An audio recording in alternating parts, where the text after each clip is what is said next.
All hands full.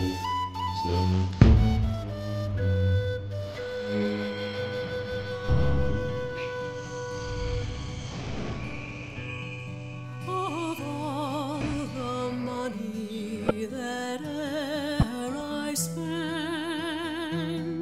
I spent it in good company,